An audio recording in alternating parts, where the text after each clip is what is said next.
Code कागज channel में आपका स्वागत है। आज हम लीड कोड प्रॉब्लम 88 मर्ज सॉर्टेड एरे सॉल्व करेंगे। तो समझ लेते हैं प्रॉब्लम क्या है पहले।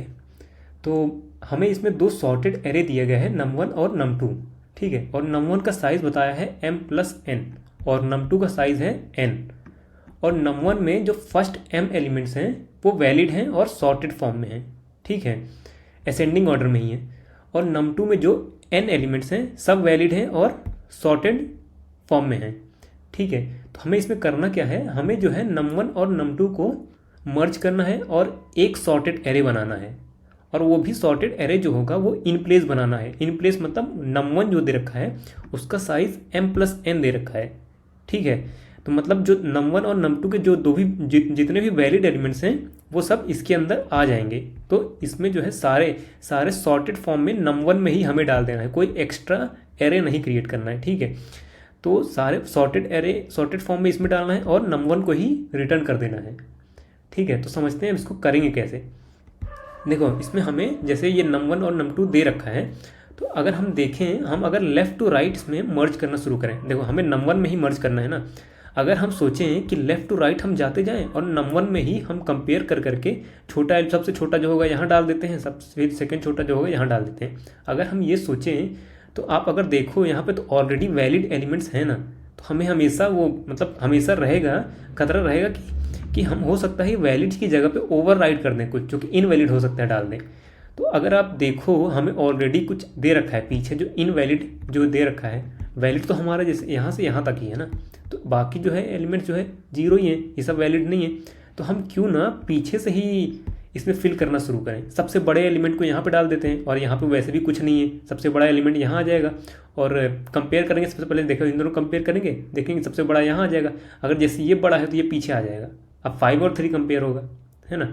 तो पीछे से ही फिल करना शुरू करेंगे इसमें। तो इसमें यही देखने वाली चीज़ थी कि इसमें लेफ्ट टू राइट नहीं, राइट टू लेफ्ट हमें फिल करना है num1 के अंदर, ठीक है। तो अब एक ड्राई रन करते हैं अच्छे से और एकदम समझ में आ जाएगा। देखो जैसे ये दो सेम एग्जांपल मैंने लिया है, ये जो दे रखा है यहाँ पे। और देखो ये num1 है, ये num2 है, ठीक है। इसका साइज़ क्या है, m+n है, लेकिन इसमें फर्स्ट m = 3 दे रखा है ना। यहाँ पे देखो m = 3 n = 3। तो फर्स्ट जो 3 एलिमेंट्स हैं वो वैलिड हैं और सॉर्टेड हैं, जैसे ये। तो P1 हम 3 पॉइंटर्स क्रिएट करेंगे, तो P1 जो होगा वो पॉइंट करेगा m1-1, मतलब num1 का जो वैलिड एलिमेंट्स हैं उसके सबसे पीछे जो एलिमेंट है, सबसे बड़ा एलिमेंट उसको पॉइंट करेगा, ठीक है। num2 क्या होगा, num2 मतलब P2 जो होगा वो num2 के सबसे बड़ा एलिमेंट जो होगा सबसे पीछे उसको पॉइंट करेगा, मतलब P2 हो जाएगा n-1। और ये जो P होगा ये किसको पॉइंट करेगा, सबसे पीछे जो num1 में सबसे पीछे जहाँ से फिल करना स्टार्ट करना है उसको पॉइंट कर रहा है, ठीक है। तो अब स्टार्ट करते हैं। पहले ये P1 और P2 में जो एलिमेंट्स हैं num1 num2 में उनको कंपेयर करेंगे, ठीक है। जैसे यहाँ पे कंपेयर करते हैं, यहाँ पे क्या है 3 है, यहाँ पे क्या है 6 है।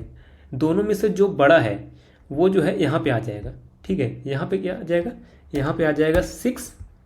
अब देखो हमने फर्स्ट एलिमेंट ये जो है इसको तो फिल कर दिया ना।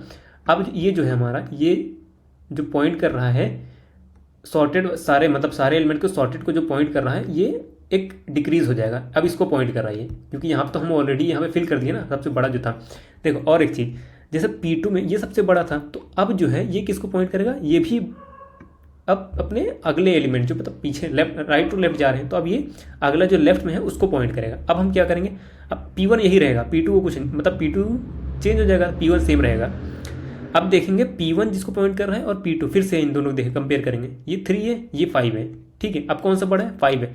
फिर से यहाँ पे हम 5 करेंगे और हमारा P जो है फिर से एक डिक्रीज होगा, और ये P2 था ना, तो फिर से हमारा जो P2 होगा वही फिर से डिक्रीज होगा, माइनस होगा। अब यहाँ पॉइंट कर रहा है, फिर से कंपेयर करते हैं। अब ये 3 है ये 2 है, तो अब जो है ये 3 बड़ा हो गया, तो इसीलिए यहाँ पे अब हमारा 3 आ जाएगा और ये जो है एक और डिक्रीज होगा। सिंस ये P1 जो है इस बार बड़ा था, तो अब P1 को हम माइनस करेंगे, P1 को माइनस करेंगे, अब इसको पॉइंट करेगा, ठीक है। अब फिर से देखते हैं, अब यहाँ 2 है, यहाँ पे भी 2 है, तो अब कोई भी ले लेते हैं, जिससे इसी को ले लेते हैं, ठीक है। तो यहाँ पे क्या आ जाएगा, यहाँ आ जाएगा 2 और हमारा ये P जो है अब इसको पॉइंट करेगा। सिंस हमने इसको लिया था P1 वाले को, तो P1 अब फिर से माइनस माइनस होगा। अब इसको पॉइंट कर रहा है P1 फिर से, अब ये 2 है, अब ये 1 है, ठीक है, तो 2 बड़ा है, तो अब यहाँ पे क्या आएगा, यहाँ पे आएगा 2 और ये जो हो जाएगा माइनस माइनस, और ये हमने माइनस मतलब इसको लिया था हमने, तो ये हो गया हमारा एरे के बाहर आ गया। एरे के बाहर आते ही हम देखेंगे जैसे P2 बाहर आ गया तो P1 एरे के बाहर नहीं है, तो अब जितने भी एलिमेंट्स हैं सब उसी ऑर्डर में यहाँ लिख देंगे। तो P1 था उसी ऑर्डर में होगा, तो P1 ये P जो है इसको पॉइंट करेगा और P1 भी माइनस माइनस होके इसके बाहर चला जाएगा और हमारा P भी माइनस माइनस होके बाहर चला गया। अब देखो P1 और P2 दोनों ही बाहर चले गए हैं, ठीक है, ये 0 से कम हो गए, तो इस केस में अब हमें ये जो है हमारा सॉर्टेड हो गया है, ये सॉर्टेड फॉर्म में है ये एरे num1। अब इसी को हम रिटर्न कर देंगे, यही आंसर भी होगा 122 122 356 356, ठीक है। तो इसी को चलो हम कोड करते हैं, बस सेम जो यहाँ पे बताया हूँ वही चीज़ हमें कोड करना है।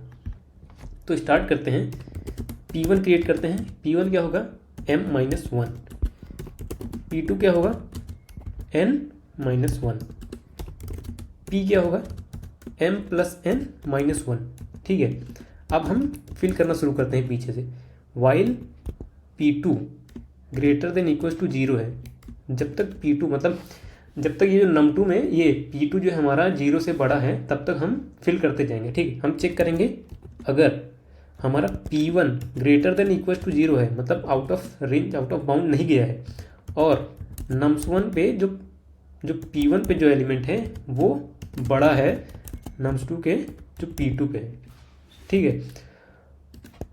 मतलब अगर P1 वाला मतलब जो num1 में है वो एलिमेंट बड़ा है तो हम nums1 के जो P है वहाँ पे हम डाल देंगे का P1, ठीक है। इसको डाल दिए तो सिंस हमने P1 को यहाँ पे डाला है तो P1 जो है माइनस माइनस हो जाएगा, ठीक है। अगर ऊपर वाला केस नहीं होता, अगर जो है ये num1 बड़ा नहीं होता, अगर num2 बड़ा हो जाता तो उस केस में क्या होगा, उस केस में सेम यहाँ पे क्या आएगा, num2 पे जो पॉइंट कर रहा है P2 वो आएगा यहाँ पे आएगा P2, ठीक है।